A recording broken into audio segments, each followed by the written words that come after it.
Hello and welcome to VIP Boxing's Bell to Bell podcast, episode 45. Thanks for watching on YouTube or listening on iTunes or Spotify.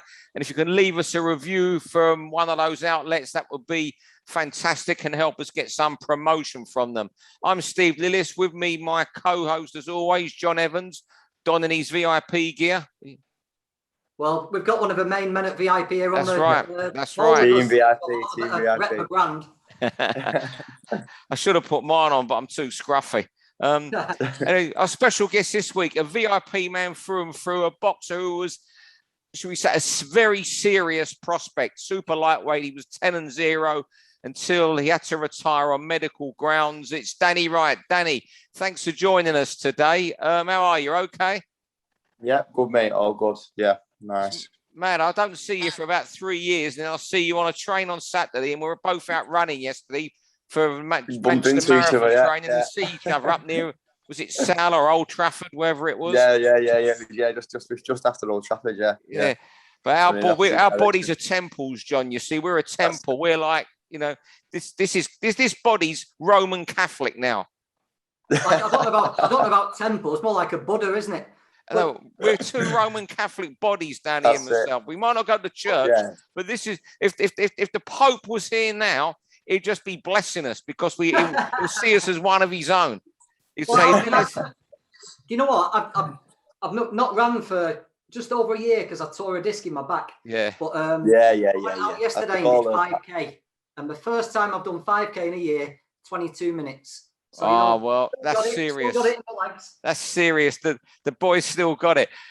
I'm not having it. Bullshit. That he's like one of them thingy ones. You know, at the beginning of lockdown when everyone was like frauding it. With the clocks, there was a couple of footballers.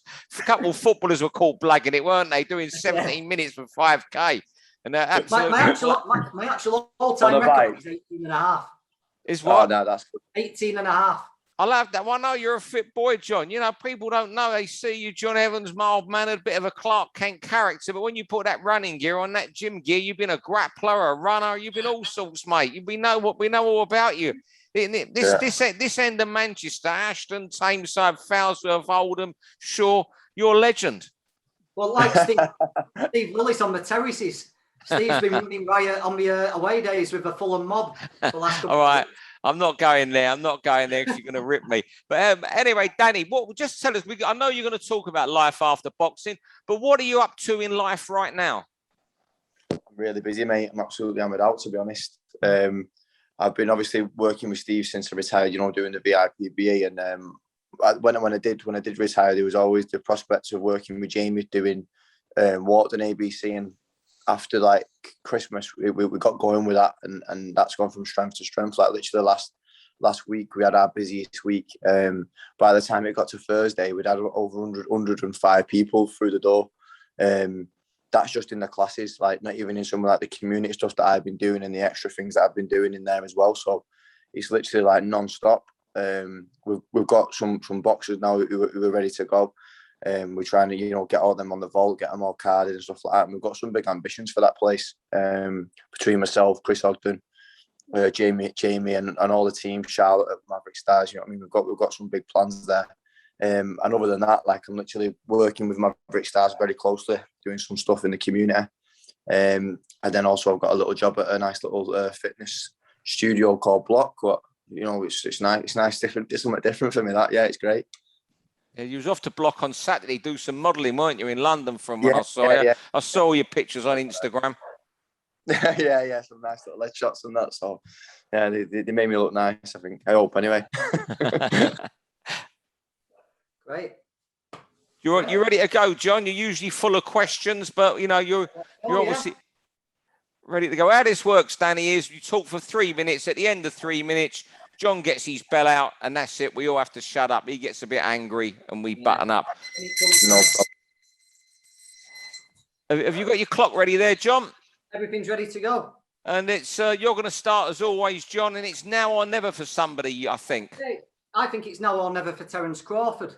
You know, I just wonder if the best version of Terence Crawford we've ever seen might have been the 140-pound version where he just cleared everybody out, didn't he? Dominated everybody. But I've still got this feeling inside me that he's one of these guys who's got a real explosive, jaw-dropping performance in him. We've not seen it yet. He's not had to produce it. He's won everything at a canter, hasn't he? It's all set up for him now. He's got Sean Porter in November. He's got a good opponent who's going to come and try and win and put it on him, a well-respected opponent. And he's also got benchmarks, hasn't he? Because Porter's been in with everybody and he's given everybody a good go. Yeah. If Crawford can better those other guys, put on a real display, get rid of Porter in spectacular fashion, I think he might just prove that he is what a lot of us think he is, and like maybe the most talented fighter of his generation. I think he's just not had the opportunity to show it, and I think it's now or never for Crawford. If he flops against Porter, it's going to be difficult to gain that momentum again, but I don't think he will. I think he's going to really put on a show. Yeah, I believe that he will. I think he's unreal, in Crawford. I mean, like you said there, what he did in the 140-pound division was just next level. I think he's been a victim of his own success as well, though. I don't really think he's someone who's very much wanted, even though he is, a massive star in boxing. Like, he's not really a cash cow, is he? He doesn't really draw them big pay-per-views. I think he's not really been promoted well. I think that's a big factor in it. Why the big fights haven't materialised. But he's definitely one of the best of the generation that's currently around. It's just like he just needs to prove it, and prove it against the actual best and the best is in that division or around that division. So I think it's definitely a big year for him, 100%. You know what, John? When you said you're going to do this topic today, I just thought back to when we was in the Box Nation days when they had the deal with Top Rank.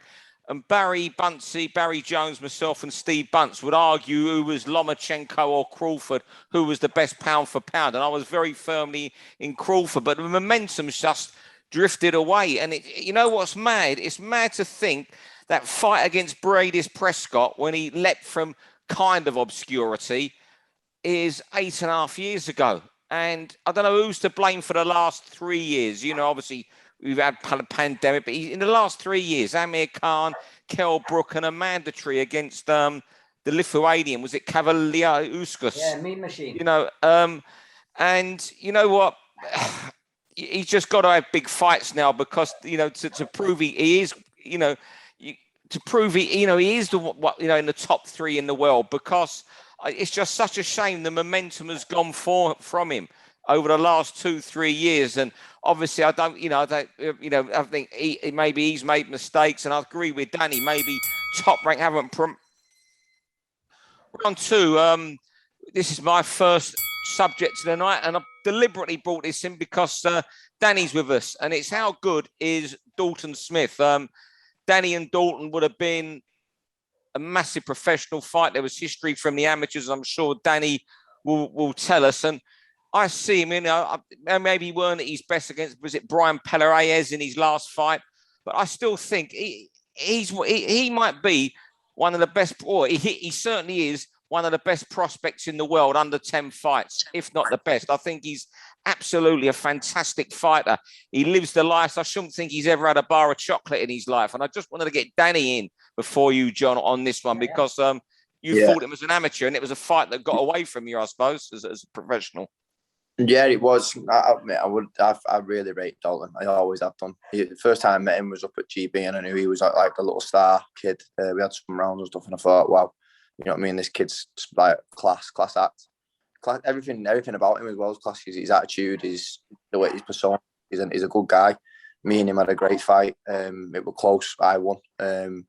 And it was a great day for me. Do you know what I mean? And I love the fight. I absolutely love the fight with him because he's just a quality operator. And me and him gelled so well. Ask anyone who was there. It was a special fight, for an amateur bout. And I would have loved to have got in there with him again in the pros. But I really do think, as long as we all know what the pros are like, it's an hard game. But I really do think he can go all the way. I genuinely do, and I'm 100% behind him. I'm a fan of him. I think he's got something special about him, and mate, like I felt like I had myself. Do you know what I mean? And I would have loved to have mixed it again. Do you know what I mean? It would have been an absolute cracker. But that's obviously fate's fate in it, and that's how things pan out. Like, yeah, it shows how big a prospect you were, Danny. But that's the level you were at. Because so far, Dalton's not put a foot wrong, has he? No. He's one of those guys who we always thought was good, but when he thought Nathan Bennett and being around here, we know Nathan's a good fight, big, tall, can punch, maybe a bit upright, but the way Dalton dealt with Nathan that night was pretty spectacular. Well, I've seen him do it in the amateurs. Honestly, I've seen him do it in the amateurs where, like, if you box him a certain way, if you box Dalton a certain way, he's going to knock you out. He can punch at mid to long range. He can dig hard. You can't let him box. You can't let him box like that. That's just the bottom line of it. And if you're not good enough to be able to take that away from him, you're going to get your head punched in and get schooled. I've seen him box great international amateurs as well. And I remember a Cuban, one like world #1 Cuban, and he boxed him when he was young, and he like went away, and it was close fight with him in the World Boxing Super Series, close fight. So I mean, you got to, you know what he's about. It's just you've got to take that away from him. You've got to make him fight. He don't want to fight. A fighter doesn't want to fight. That's the only way you beat. Because he's Round, Danny. Round 3 over to you. You're going to talk about life after boxing, Danny. Well, for me, it's been a mad one, to be honest, because I didn't think I was going to stop so soon. You know what I mean? 22. That was my last fight. It come 3 years ago, a couple of weeks ago, I think, on the 15th of September. 3 years since my last bout. Like I say, I was driven towards, in my mind, to go to the top, or nearly there. Do you know what I mean? I believed I could have done it. I worked hard, I trained hard, but that's life, innit? But life after boxing, I mean, I've been lucky. I can't lie. The first 6 months was tough, finding like myself and understanding like a bit of identity and stuff around all that. Losing boxing as a boxer, but I've been lucky with Steve. Honestly, unbelievable man. Him like you can't. I couldn't ask for someone better around me. Jamie Moore, my coach, my old coach Ben. He's just been, even though it devastated him just as much as me, he's always been there. My family, you know what I mean. Everyone around me, my friends. So it's just driven me on, and now doors are opening because I'm positive. I believe in all that PMA stuff. You know what I mean. Just keep thinking positive, and you still good stuff happens to you. You know what I mean? And keep trying and enjoying life. I've been able to enjoy things that if I was fighting, I wouldn't be able to enjoy. So that's all good. And mate, it's just you can't dwell on stuff, because at the end of the day, if you do, then you end up being a bit of a, in my opinion, you end up going down the wrong route. If you dwell on things that are bad, you end up down a bad route. You might as well just get your head around it and push on in a positive way. That's the best thing you can possibly do, and that's what I try and do. And now I'm influencing younger people and younger kids who are coach, and hopefully one day I'll have my own stable. If I can, you know what I mean, get in the position where financially I can do that, without needing the finances to train fighters, and just using that as something that I love. That's my aim. That's my goal, and I think I'm going to be able to do that over the next few years. Like, has it given you a different aspects of a sport, Danny, seeing it from this side? Because I imagine you talk to Steve about everything, and you're involved in selling stuff now and drumming up interest. Does it give you a different idea about it? Yeah, I can see that from the side of Steve, the more the business side, and how difficult it is. That's something else I wouldn't mind getting into. Like, I wouldn't mind getting into that side of it down the line, but I couldn't do what Steve does.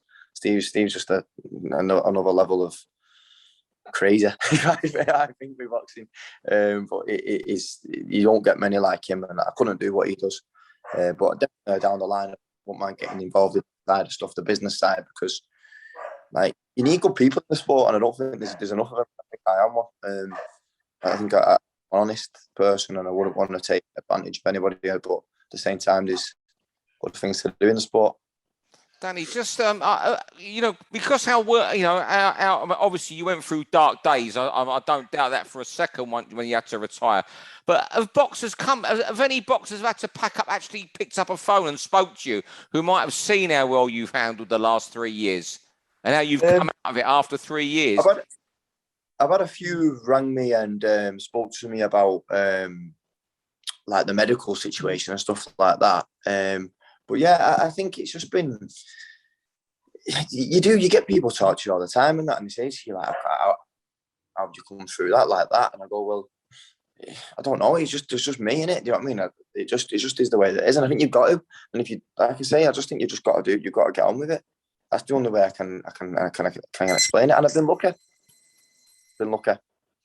Round 4 over to you, John, and the rumours of a feud. Yeah, it's just boxing talk, isn't it? We all hear it all the time, but people trying to drum up trouble, and it's been between Andre Ward and Canelo. Now, I saw Ward shut it down pretty much straight away, like Andre does, But it got me thinking about what a fight that would have been between those two. When Ward retired back in 2017, Canelo was a middleweight. I think he'd just fought Chavez Jr. And it's a fight you would never even have imagined. But since then, Canelo looks unbeatable at 12 stone. And he set his sights on light heavyweight, and you'd make him a favourite against everyone except Beterbiev, wouldn't you, I think? Who'd win, Ward and Canelo? If you split the difference and make it £170, we've seen Canelo struggle against a master boxer in Floyd, but he was very young. We've seen Ward get hurt, but show he can turn it around like he did with Kovalev. I just think Ward was a master at detonating the bomb, wasn't he? He could make a dangerous guy ineffective. And I'd pick Ward to beat Canelo on points, but what a fight. You know, what did you two think of that one? Me, you know what? I was sorry that people want to hear Danny more than me because he's been in the ring. I'd go Ward as well. But I think we always look at people when their careers are over and realise how good they are, like we did with Lennox Lewis. Ward's career's over, and when you look back, he's got some legacy. So has Canelo, but he's still building that. Maybe you ask in a year or two, and I'll say Canelo would have won. Canelo would win. But you know what? You said that Ward's denying a feud, but he still turned around and said Canelo never mentioned my name. Yeah. So it just tells you that the fighter's mentality. What do you think, Danny? I think it's a close one. You can't go against any of them. But for me, I think Ward has the style to beat Canelo, if you know what I mean. Because Canelo now at that weight, what he does is he bides his time and waits for that shot and breaks you down. I'm not too sure he could do that with Ward. I think he'd have to take something to him because Ward is too clever for that. He know that's what he was doing, and I reckon he'd be able to maybe scrape his way through the fight, just edging the rounds by being a bit tapping and being a bit busy because Canelo is not actually that busy. He doesn't throw that many shots. He buys his time and he breaks you down until you can't throw anything, and then he beats the shit out of you. He just beats you up or knocks your spark out. So I think that's why it's interesting. The brains are on the same level. The powers with Canelo, but it's Ward's savviness that he's shown in time and time again. That he's one of them guys who just looks unbeatable. Like a Floyd Mayweather, they just seem like there's just something about them where you think they don't give anything away. They don't give you nothing. And if they do, they get out of the way around it and win the next round. They're just nightmares. That's the way I'd describe them. Round 5, Rose in Bloom. About Brian Rose, he's going to board. I think we're going to end up talking about Sergio Martinez. He fights fight that's gone under the radar because there's something else happening at Tottenham's ground on Saturday night. Brian Rose goes to, I think it's in Madrid on Saturday, and fights Sergio Martinez. Certainly you'd ask where can the winner go? Maybe, at least a bit more for Brian if he can win because of the name. But, I'm scared for Martinez. We're talking of all these guys coming back, Holyfield, Riddick Bowe, and obviously I'm not saying Martinez is at that stage, but I'm really scared for where this will take Martinez if he keeps winning because he's not an Evander Holyfield who's fighting on or who's on a celebrity circuit. He's fighting to try and get back and earn a big fight. He's 46 years of age.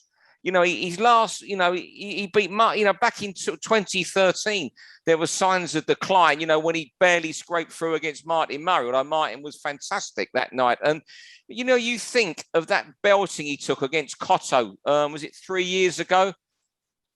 No, longer than that, 2014, before he retired and come back last year. He had 6 years out, It's, I just find it scary where he's going because he's, we're talking about all these ancient guys, putting themselves at danger. I think Sergio Martinez is potentially at more danger because he could end up in a fight against one of these middleweights who are 20 years younger and aren't there to keep him up or entertain the YouTube crowds.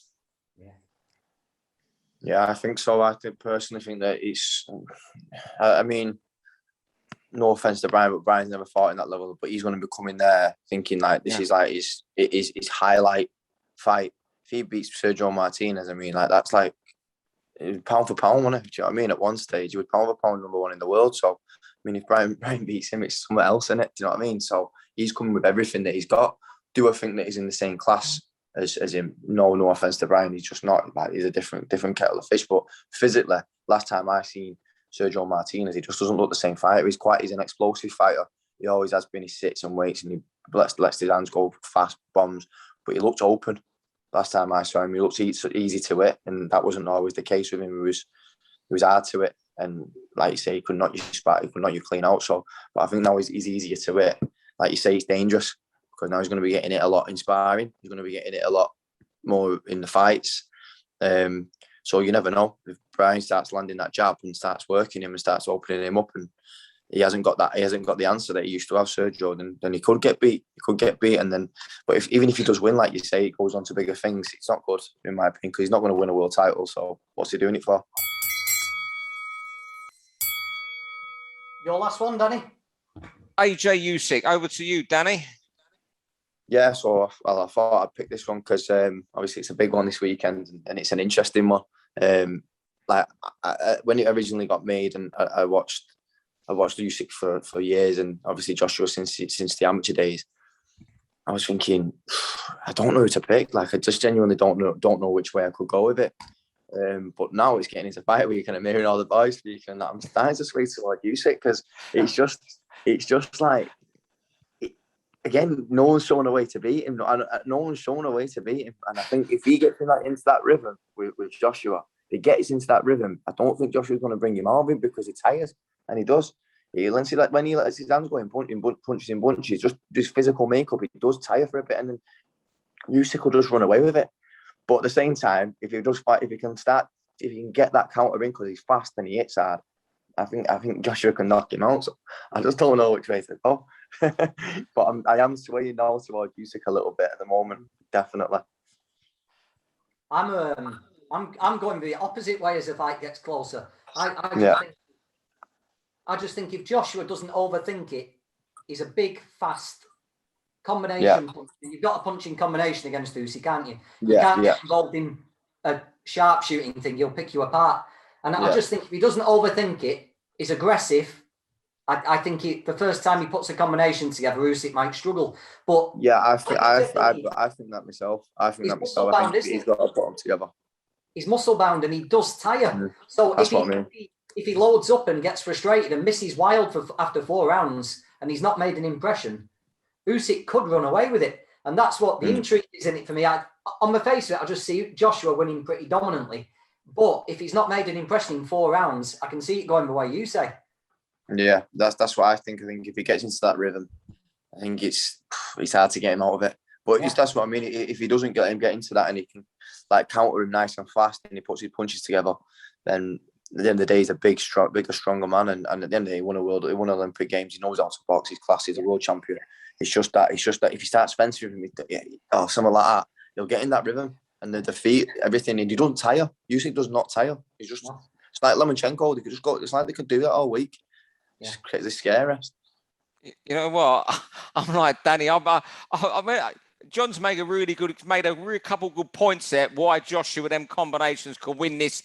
Okay, not easily, but comfortably. So that's in my mind. I'm a bit like Danny. I've not quite gone over to the Ukrainian side or the dark side as such. You know, I'm still with AJ. But when this fight was being spoke about months ago, I was Usyk's got all that awkwardness, and he can be awkward. He can be busy. That can really frustrate Joshua, but ultimately Joshua will overpower him in 8-9 rounds. That's what I've been thinking. It's got to this week and I've started reading what people whose views I really respect, and suddenly I'm thinking I can see Joshua getting a really stinking points decision, and I'm looking on Sky Bet today at the 4-1 they was offering for that, thinking whether I should have a bet. You know what? And that's what makes it such a fight you can't miss this weekend. I'm still going to, I'll tell you what, the split decision, Joshua, was 18-1. I'm now thinking, I'm not going against Joshua. I do think Joshua will win, but it just shows how you can be influenced by what people you respect say. Like you've made a case there, John. You know what? He's a different fighter altogether, Joe Joyce, to Joshua. But you know what? Usyk really hurt him when he was in the WSB. And that little thing. Look, it doesn't mean he's going to do it to Joshua because they're different fighters. But You know, Usyk has hurt big men before. In that WSB, he was fighting big men, really good men. You know, if you was in the WSB competing in that division, you were good fighters, and he was beating them all in there. Yeah, you got to respect his power. Don't care about the weight. His power will knock him out. He's a big man. He can knock him out. It's not that. It's being able to, if he can get to him, and without getting caught himself with them big shots. Do you know what I mean? I think we've seen him with Breedis, haven't we? Who's good. Chisora. I thought Usyk beat Chisora pretty handily, but he made him work. You know, he had to work Usyk for that. And there's been times when he's been involved in pretty hard fights at a much lower level than Joshua.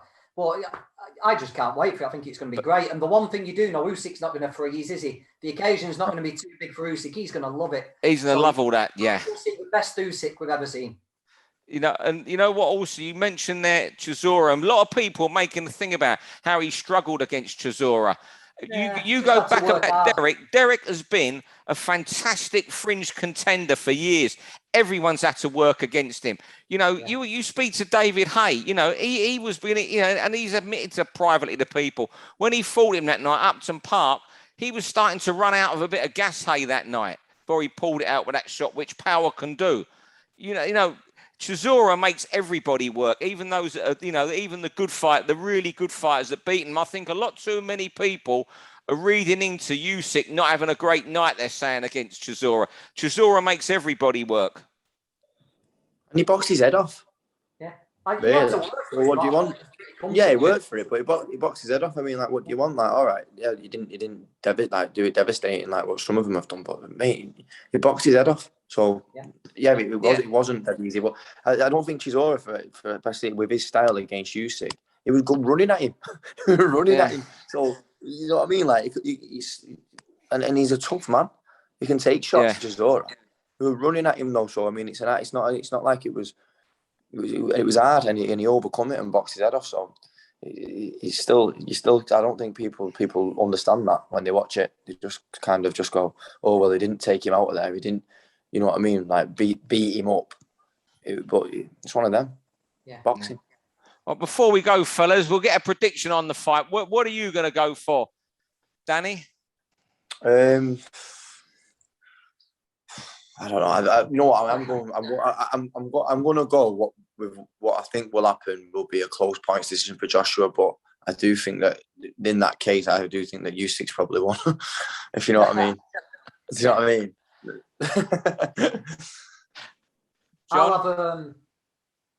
I'll have Joshua in 8. I think he'll land enough early to take some steam out of Usyk and then catch him. But it could go the entire opposite way. Yeah, I think it's either Joshua stoppage or getting it close on points. I just can't see Usyk stopping him. But you don't know. I'm going to go Joshua points, unanimous, but close, and one of those fights where you know that the challenger is screaming blue murder at the end.